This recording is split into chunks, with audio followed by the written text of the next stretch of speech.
Hey superstars! Welcome back to my YouTube channel. This is Legaspi. And for today's vlog, it's going to be a quick tutorial lang guys.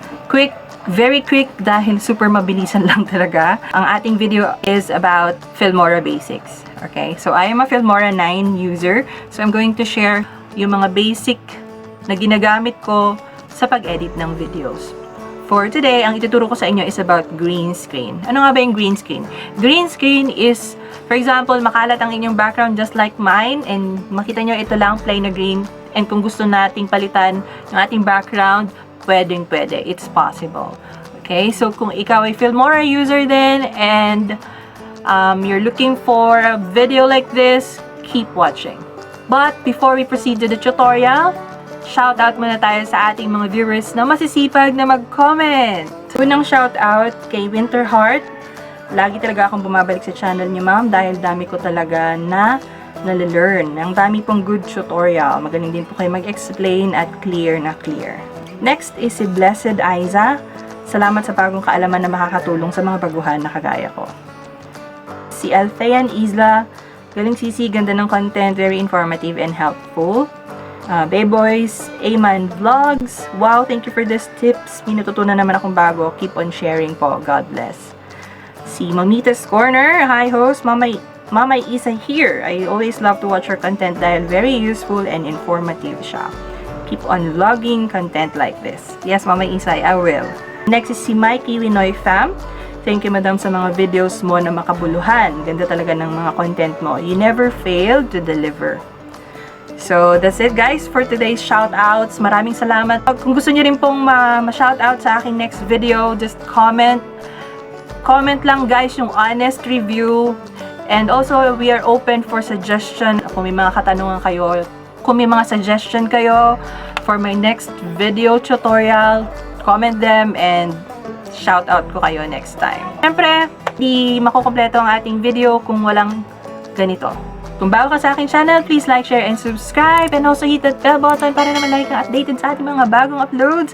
And for my returning viewers, comment. Without further ado, let's start na sa ating tutorial.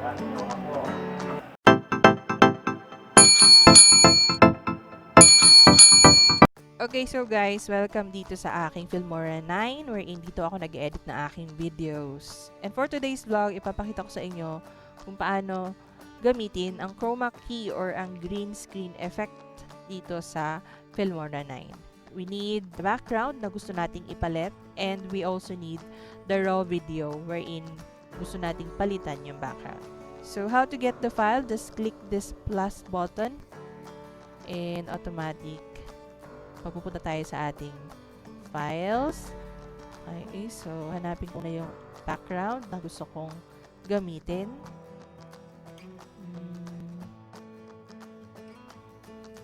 Okay, ito kunyari bintana. Ayan. Tapos, isa pang file.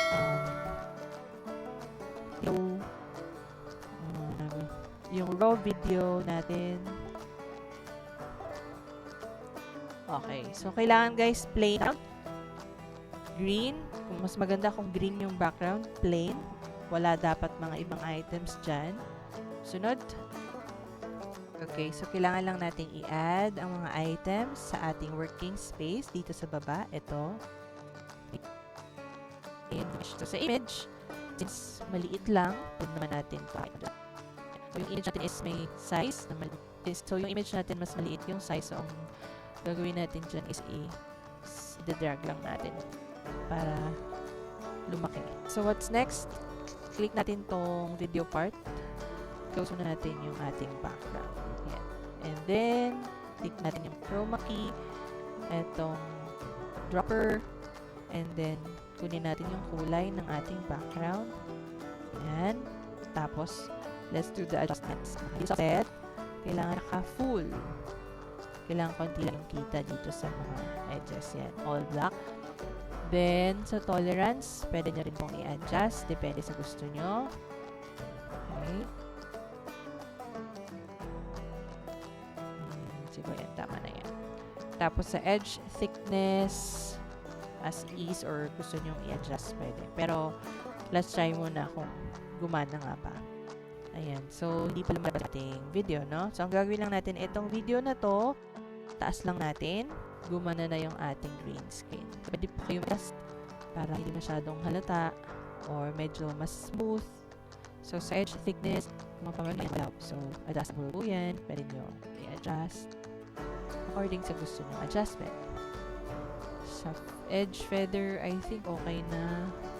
Pero, ganyan po. And ganyan yung feather. Yung mga edge ng medyo bago. So, okay na sa akin yung kanina. 2 ang setting. Ayan. So, click okay na po. So, let's play.